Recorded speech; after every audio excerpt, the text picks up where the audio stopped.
The front door slammed shut behind me with a finality that cut through the crisp autumn air of the Illinois suburbs. In that instant, my place in the family I had known for 25 years vanished, as if it had never existed. Victor, my mother's new husband, had made it crystal clear that a gay son had no room in their picture-perfect life. I stood there on the wide stone porch, my duffel bag heavy on my shoulder, the house keys now useless in my pocket, feeling the weight of every birthday party, every holiday dinner, every late-night talk with Mom evaporate into nothing. The wedding had been only 2 weeks earlier, a grand affair in the backyard with white tent string lights and tables loaded with food, where my mother Maria glowed in her simple ivory dress, happier than I had seen her since Dad died from a heart attack 5 years back. Victor Klein, the tall, polished real estate developer, with his firm handshake and stories of building empires from the ground up, had swept her off her feet after they met at a charity gala. I had been supportive, flying in from my small studio apartment in the city to help with planning, because I wanted her to have the joy she deserved. I never hid who I was. I had come out to Mom when I was 19, and she had hugged me tight, whispering that nothing would change her love for me. But that was before Victor. At the post-wedding brunch in the sun-filled dining room with its long oak table and fresh flowers from the garden, Victor had waited until the last guest left before he turned to me, his voice calm but final. "Ezekiel, your choices do not fit the future we are building for this family. Your name is being removed from the trust, the property deeds, and every legal document that connects you to us. It is for the protection of the business and the reputation we must maintain." Maria sat beside him, her eyes red from quiet tears, her new wedding band catching the bright sunlight streaming through the bay windows, but she said nothing, only reached for his hand when he spoke. I had tried to argue, pointing out that I was the same son who helped her through Dad's illness, the same one who called every Sunday, but Victor cut me off with a look that said the discussion was over. Protection, he called it, as if my existence was a threat instead of just me being honest about the man I loved. The drive to the train station was a blur of fall colors and my own racing thoughts. I called Josue from the platform, my voice cracking as I told him what happened. He answered on the first ring, his tone steady and warm like always. "Zeke, I am so sorry. Get here as fast as you can. I will be waiting at the station." The ride into Chicago felt endless, the suburbs giving way to the city skyline that usually lifted my spirits, but today it only reminded me how small I suddenly felt. Josue was there when I stepped off the train, his arms open, before I even reached him. At 28, he was a high school history teacher with kind green eyes and a quiet strength that had pulled me through tough times since we met 2 years ago at a friend's barbecue. We had bonded over shared plates of grilled corn and stories about growing up feeling different. Our first real date had been a simple walk along the lakefront where we talked until the sunset, and I knew I wanted to build something real with him. Now, as he held me on the busy platform, I let the tears come, feeling safe for the first time since the brunch. Our apartment in Logan Square was a third-floor walk-up with creaky floors and big windows that let in plenty of light. Josue had filled it with potted plants and bookshelves overflowing with novels, while my sketches and digital prints covered the walls. He made tea, and we sat on the worn couch, the one we had found at a thrift store, and spent an entire weekend reupholstering. I told him every detail, the way Victor had phrased it as a business decision, the way Mom had stayed silent, the crushing feeling that I was disposable. Josue listened without interrupting, his hand on my knee, then pulled me close. "You are not disposable, Zeke. You are loved right here, right now, and we will get through this together." That night we lay in bed, not talking much, just holding each other, his steady breathing a reminder that I still had a home. The next morning the reality settled in heavy. I had some savings from freelance design jobs, but not enough to last forever, and my old bedroom at Mom's house was no longer mine. Josue made eggs and toast with fresh fruit from the market, his way of showing care without words. "We will figure this out," he said, his eyes full of determination.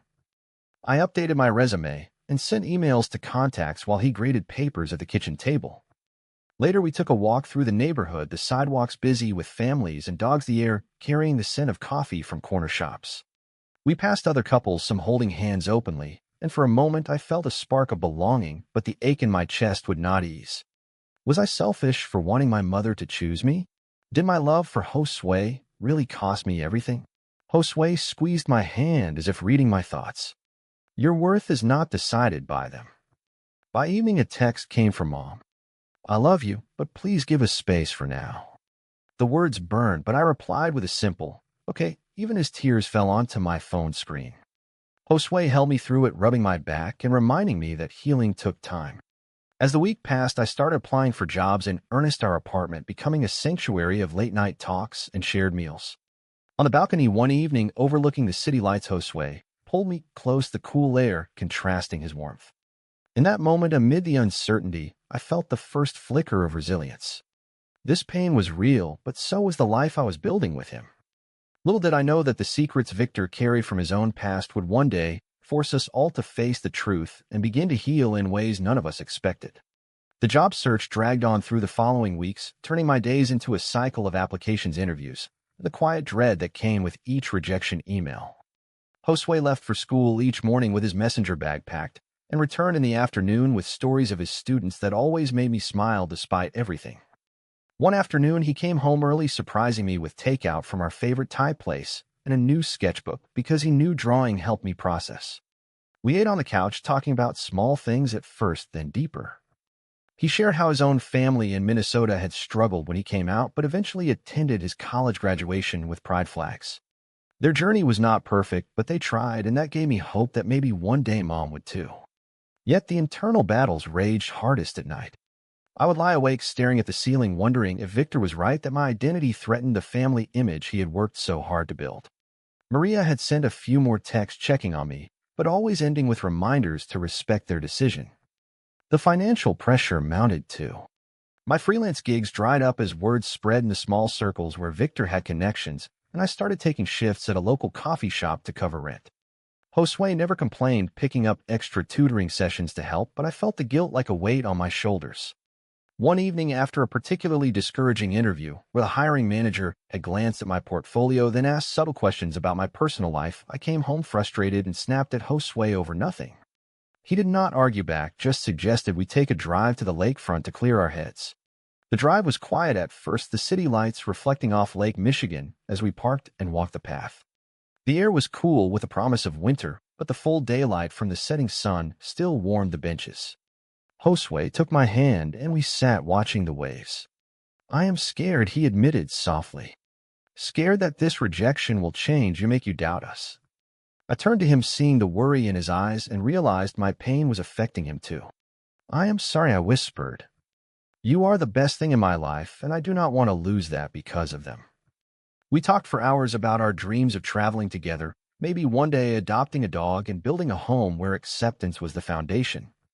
That conversation became a turning point, reminding me that my identity was not a burden, but a strength we shared. The following weekend, we attended a community event in the city, a small art fair, where I displayed a few prints.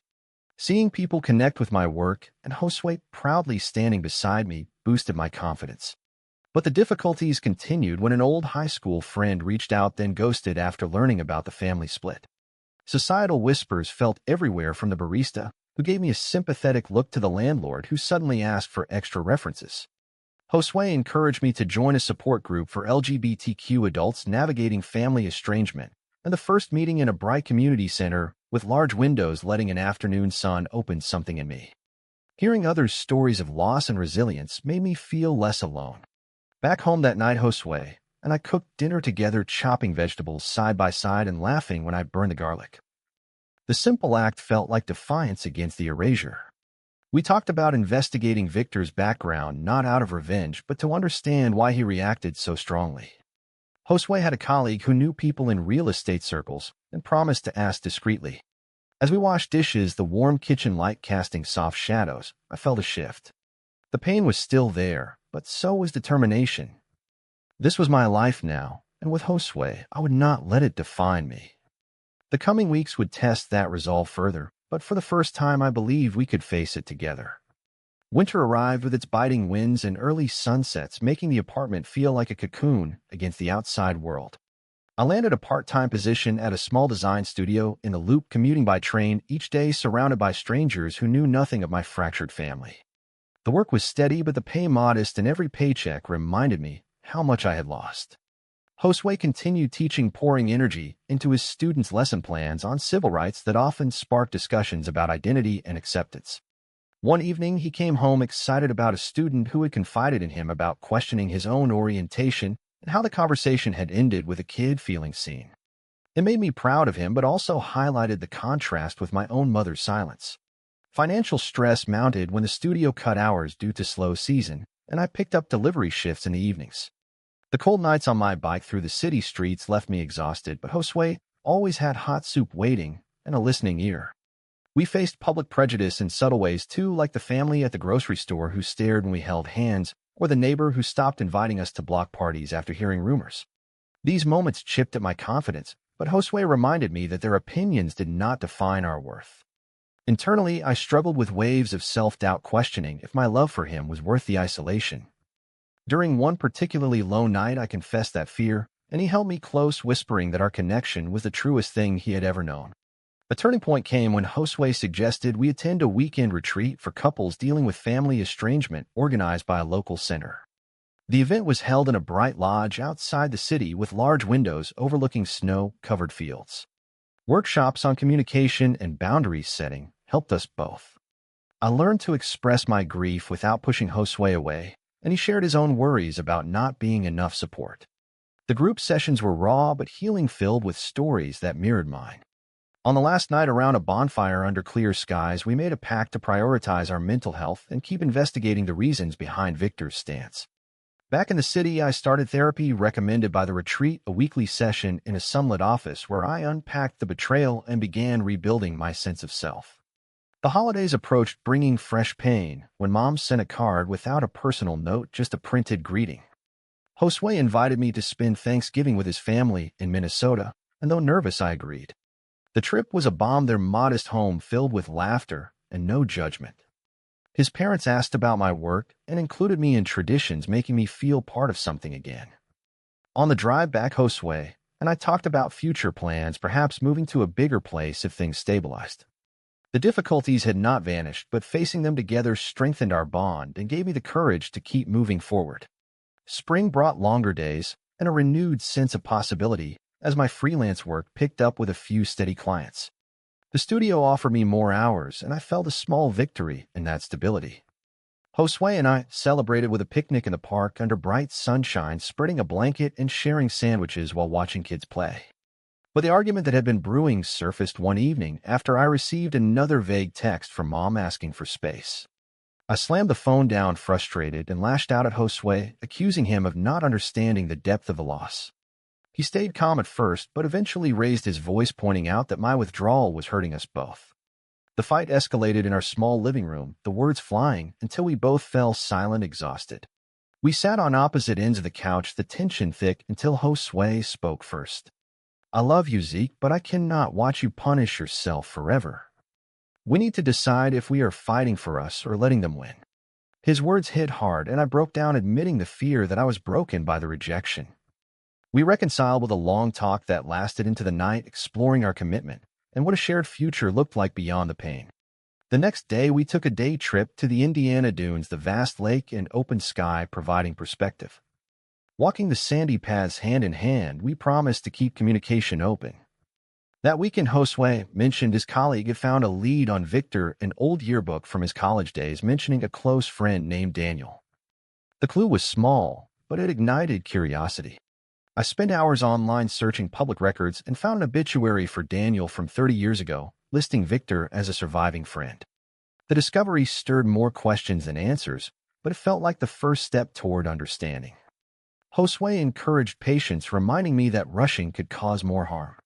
My therapy sessions delved deeper into identity and self-worth, helping me see the erasure as their failure, not mine. A misunderstanding arose when Josue attended a work conference, and I saw photos of him with a female colleague on social media.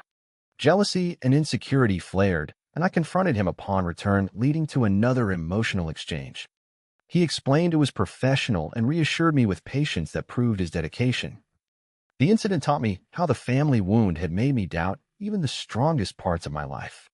Through it all, our love deepened with small gestures like Josue leaving notes in my bag or me surprising him with his favorite coffee. The low point had passed, and in its wake came a stronger foundation ready for whatever came next. Summer arrived with its humid heat, and we decided to host a small gathering for friends in our apartment, the living room filled with laughter and stories that lifted the lingering heaviness. Among the guests was a cousin of Josue's who worked in legal research and offered to help dig further into Victor's past. The evening was a reminder of the chosen family we had built, but it also highlighted the empty space where my biological family should have been. A week later, the cousin sent a scanned letter from an old archive, hinting at a family rift involving Victor and Daniel. The document was vague, but enough to fuel our resolve. I arranged a family gathering under the pretense of discussing estate matters, sending a polite email to Mom and Victor. The meeting took place at a neutral cafe in the suburbs, the bright afternoon light streaming through the windows as we sat at an outdoor table. Victor arrived tense, his jaw set, while Mom looked hopeful yet nervous. The conversation started civil but quickly turned when I asked directly why he had erased me. Victor deflected, citing business needs, but I pressed, mentioning Daniel. His face paled, and he stood abruptly, ending the meeting. Mom lingered for a moment, whispering that she missed me before following him. The rejection stung, but the clue had rattled him.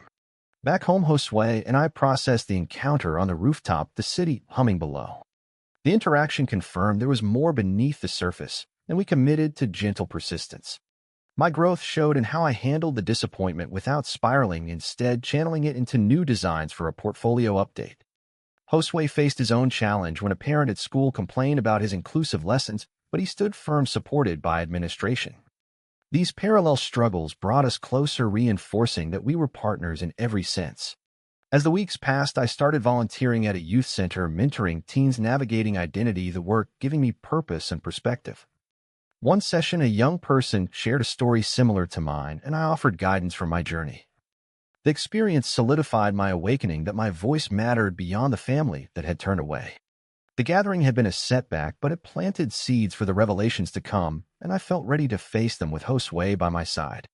The investigation intensified in the fall as we gathered more pieces from public records and old contacts. A former classmate of Victor's shared stories of him and Daniel being inseparable in college until a family intervention tore them apart.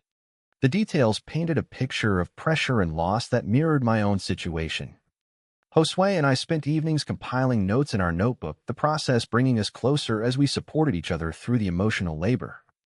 My career advanced with a full-time offer at the studio, providing financial breathing room and a sense of accomplishment that boosted my confidence. Personal growth accelerated through continued therapy, where I confronted the internalized shame and emerged with a clearer sense of self. Josue and I took a short trip to Michigan for a weekend getaway, staying in a cabin by the lake, the peaceful setting allowing deep conversations about forgiveness and boundaries. We returned refreshed and more united. The confrontation with Victor loomed, but we approached it with preparation, not anger.